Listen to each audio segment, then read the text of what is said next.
La petite école de Gentine est une école de village où s'épanouissent 226 enfants. Près de 30 adultes les accompagnent au quotidien dans leurs apprentissages. Dans cette école pourtant paisible, les conflits et disputes sont inévitables, comme dans tous les établissements scolaires. Éduquer à la paix, construire le vivre ensemble est au cœur du projet pédagogique de l'école. Depuis 5 ans, en partenariat avec l'Université de paix de Namur, le projet Graines de médiateurs apprend aux enfants à gérer pacifiquement leurs différends grâce à la communication non violente ou CNV.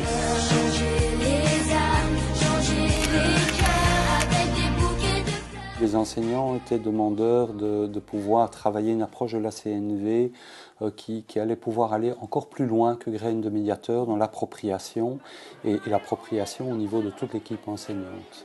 Dimitri Criquillon, le directeur de l'école, a fait appel à l'ASBL Antares. La classe de Madame Alix est la première dans laquelle les formatrices de l'ASBL sont intervenues. Bon, déjà, il y avait beaucoup plus de disputes. On était beaucoup plus les uns contre les autres et généralement, il y avait souvent tous les jours des disputes. Les enfants de 4e, qui sont en 5e actuellement, avaient un relationnel parfois un peu compliqué. Donc voilà, il y avait des tensions, il y avait des disputes. Et grâce à M. Criquillon, on a eu l'occasion de rencontrer Mira, qui est la formatrice CNV pour nous à l'école. Et elle est venue faire des formations, donc 10 séances de CNV pour les 4e primaires. Alors il y a eu vraiment une amélioration incroyable dans l'ambiance de classe. Avec la rentrée scolaire de septembre dernier, le projet s'est étendu à l'ensemble de l'école. Tous les élèves de primaire sont formés à la communication non violente. Quand on dit communication non violente, je préférerais communication naturelle et vivante. Et je dirais que le principe de base, c'est l'intention. Après, il y a un vocabulaire, il y a des mots, mais l'intention, c'est ce que j'ai de l'espace pour entendre ce que l'autre me dit, sans me hérisser ou réagir au quart de tour, ou est-ce que j'ai de l'espace pour aller accueillir une de mes colères aussi.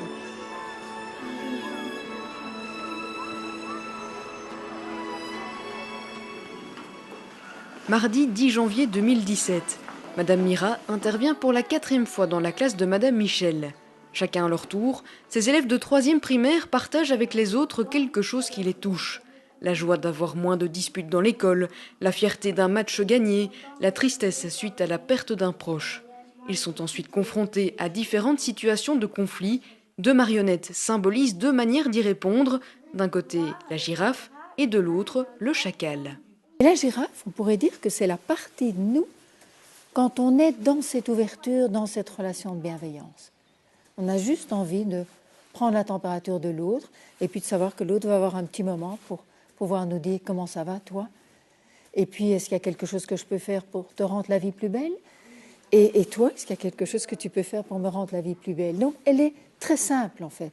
Et elle va immédiatement dans ce qui est vivant. Le chacal, lui, il est complexe, il est compliqué, il est rarement d'accord, il a besoin d'avoir la place, il a besoin d'avoir le pouvoir, il a besoin de s'exprimer.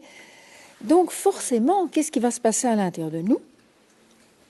Eh bien, quand notre ami chacal est là, avec ses prises de position et ses jugements, la girafe, elle dort. Et le but, c'est de l'éveiller pour qu'elle puisse lui donner une petite dose d'empathie, lui permettre de partir en vacances et entrer dans un dialogue alors qu'il y a une situation de conflit. Exprimer clairement ce qui se passe en moi, sans jugement ni reproche, accueillir avec empathie et sans critique ce que l'autre dit, c'est le cœur de la CNV. Est-ce que ça a été facile d'apprendre la CNV ? Non, pas du tout. Il fallait beaucoup ne pas juger, et ça, c'est très dur. Il fallait parler gentiment alors qu'on avait l'habitude de, dès qu'il y avait un problème, on riposte, donc on répond. Quand je rencontre des enfants dans le cas d'un conflit, ici dans mon bureau, je suis émerveillé de la façon avec laquelle ils tout de suite rentrent dans le processus de la CNV et puis de quitter mon bureau apaisé et en paix, sans que moi j'ai dû réellement intervenir. Et donc pour nous, adultes, on peut dire que c'est aussi une économie d'énergie. Parce que les enfants, maintenant, une fois qu'on les met en situation, sont capables de le faire avec beaucoup de naturel et de bon sens aussi.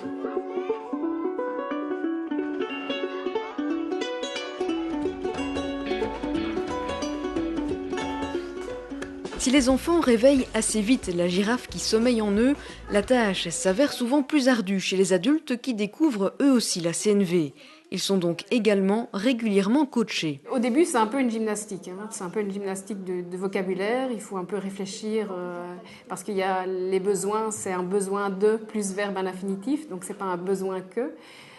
Les sentiments, on a quand même, nous, en tant qu'adultes, plus de facilité à parler de... Peut-être pas à parler de nos sentiments, en tout cas à avoir le vocabulaire des sentiments. Pour les enfants, eh bien, il y a tout ce vocabulaire. On a une roue avec les mots de vocabulaire en rapport avec les sentiments. Et donc voilà, après quelques séances, oui, on commence à bien comprendre. Et puis comme les enfants sont eux-mêmes formés, eh bien, parfois quand on se trompe, c'est eux qui nous corrigent ou qui arrivent à nous mettre sur la voie. Et au bout d'un certain moment, oui, ça devient plus facile. Il nous faut du temps pour intégrer le langage de la CNV et il existe ce qu'on appelle le stop girafe qui permet, si le conflit est vraiment trop ardu et qu'on arrive à des cas de violence, on doit d'abord faire stop par rapport aux 5 lois de l'école qui sont l'interdiction des bagarres, le respect de l'eau, le respect de soi, du matériel. Donc on peut émettre un stop et puis repartir après sur le conflit quand on a le temps, quand on est posé en fin de récréation ou en classe. Fin janvier, l'heure est à un premier bilan pour les enseignants et la direction. Chacun concède que le travail à faire sur soi-même est important, qu'il est parfois difficile de trouver les mots justes. Mais les résultats sont déjà là. Tout le monde a adhéré à ce projet et c'est vraiment c'est fédérateur dans l'école. Les enseignants, on parle tous le même langage, les enfants parlent le même langage. Quand on est dans la cour de récréation et qu'on doit régler ou en tout cas entendre un enfant qui a des soucis, eh bien, on a le même vocabulaire que lui.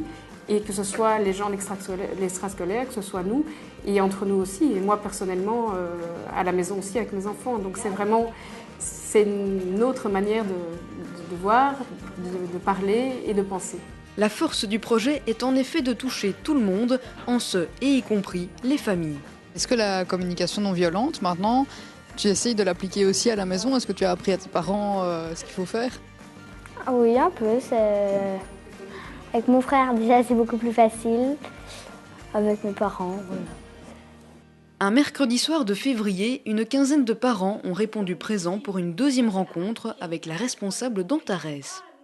À la suite de cette première réunion, on s'est dit qu'on ne pouvait pas ne pas enchaîner suite à l'intérêt qui était assez marqué et qu'il fallait, pour que ça prenne, pour que la sauce prenne, laisser cette possibilité-là aux parents aussi. Et qu'on puisse nous aussi à la maison entretenir le processus et répondre favorablement aux enfants aussi. Et donc c'était une initiative qui semblait assez évidente après la première réunion. Je crois que ça peut être un outil intéressant pour la maison. Et donc c'est également pour ça que je suis là ce soir, enfin avec mon épouse, on est là tous les deux, pour justement mieux comprendre et mieux savoir comment utiliser ces outils qui sont proposés par la CNV. Dans le comportement des enfants, effectivement, il y a des moments où on se rend compte qu'ils font référence à ce qu'ils ont appris.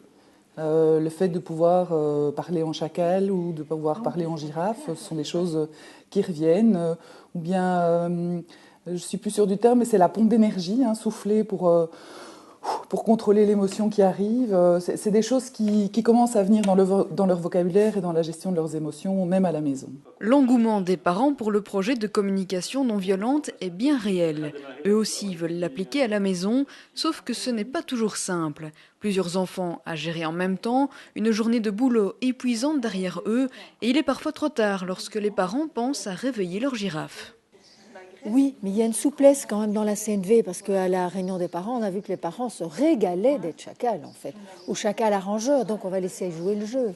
On va libérer un peu tout ça sans se prendre au sérieux. Et effectivement, au moment où ils enfilent comme ils peuvent cette marionnette, il n'y a pas de mots encore. Parce qu'il s'agit d'élever sa conscience. Notre ami chacal, il est au ras des hautes herbes, il ne voit pas plus loin que le bout de sa truffe. Donc il s'agit d'élever la conscience et d'avoir cette vision, cette intention de comment je vais faire pour faire autrement que de crier sur mon gamin? Parce qu'il n'y a pas une autre façon de lui dire que je suis en colère et que j'aimerais que ça change. Quand vient la sonnerie, tout le monde s'arrête, poil au basket, Paris c'est la sortie. Utilisée en classe et à la maison, la CNV est évidemment aussi primordiale dans la cour de récréation. Nous sommes en mai et une dernière étape vient d'être franchie dans le projet. 8 enfants de 5e et 6e primaire se sont portés volontaires pour devenir médiateurs. Quand il y a un conflit, donc on vient nous voir et généralement ça se passe très bien. Avec les enfants, ça se passe bien parce qu'ils veulent bien discuter et tout, donc c'est très facile. Au début, c'est ma classe qui m'a choisie. Après, j'ai dit pourquoi pas, parce que c'est quand même une chouette aventure à vivre. On a appris à régler des disputes et c'était beaucoup plus facile. Au début, c'était difficile et après, on commence à s'adapter. Je trouve que c'est une bonne chose pour moi parce que ça m'apaise dès qu'il y a un conflit, parce que j'aime bien aider les autres en difficulté. Moi, j'ai besoin de juste essayer la balançoire, puis après, je peux lui rendre. D'accord. Est-ce que vous avez une solution pour... oui, que Charlotte laisse la place à Olivia. D'accord. Et toi, Charlotte, t'as une solution? N'est-ce pas leur donner peut-être trop de responsabilités pour des enfants? Est-ce que c'est vraiment à eux de régler les conflits des autres enfants? Je ne sais pas si c'est de leur donner pas trop de responsabilité, c'est leur donner une responsabilité et une fierté de savoir qu'ils sont en capacité d'eux, et puis de pouvoir rentrer à la maison et de venir me dire que c'est plus difficile avec leurs frères et sœurs qu'ici à l'école. C'est une fierté. Les enfants médiateurs travaillent par binôme, en étroite collaboration avec les animateurs de l'extrascolaire, formés eux aussi à la CNV. Là, pour le moment, c'est tout nouveau pour eux, mais c'est vrai que on peut dire que c'est une aide, c'est un autre type d'accompagnement. Maintenant, nous, on est toujours là pour les superviser, pour les aider, mais je pense que pour des tout petits conflits qui sont plus gérables, et on le remarque surtout avec les premières, deuxièmes primaires en ce moment, ils sont d'une super utilité. Et on voit que le langage girafe est en train de s'éparpiller, en train de toucher un peu tous les élèves. Donc voilà, bientôt, ça sera une cour autogérée. La coordinatrice de l'extrascolaire constate les effets bénéfiques de la communication non violente dans la cour de récré. La configuration de celle-ci a elle aussi été complètement revue, en se basant cette fois sur un projet de l'université de Mons.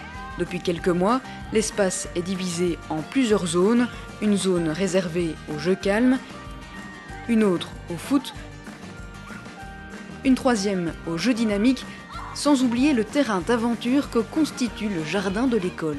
On n'est plus dans une cour de récréation où se partagent toutes des énergies différentes avec, qui pour moi généraient souvent du conflit. Des enfants qui courent, des ballons qui volent et puis d'autres enfants qui ont besoin d'être au calme. Et donc voilà, ce projet a fortement changé toute la dynamique de nos cours de récréation et lié à la CNV. Alors là, pour moi, on est vraiment sur un projet de fond et un projet pilote. La fin de l'année approche et tous dans l'école ont maintenant été formés à la CNV avec succès. On peut vraiment, ici, à la fin de l'année scolaire, mesurer tous les bénéfices au niveau des enfants, mais pas seulement, au niveau de la dynamique de l'équipe enseignante, entre nous, dans nos interactions, dans la réflexion qui est menée vis-à-vis des enfants et par rapport à notre projet éducatif. Mon objectif est de pouvoir travailler sur le projet CNV au moins sur 3 années scolaires pour qu'il puisse vraiment être au cœur de nos pratiques et que chaque enseignant, chaque accueillant extrascolaire puisse vraiment bien maîtriser le processus et que nous soyons autonomes par rapport à celui-ci. Parce que le défi pour moi, c'est que le projet soit pérenne dans le temps et qu'il ne s'essouffle pas. Rarement une école s'est engagée dans un travail d'une telle envergure autour de la gestion des conflits et du vivre ensemble dans lequel tous les acteurs de l'école sont impliqués. Les résultats positifs déjà observés à la petite école de Gentine inciteront peut-être d'autres établissements à se lancer à leur tour dans la belle aventure de la communication non violente.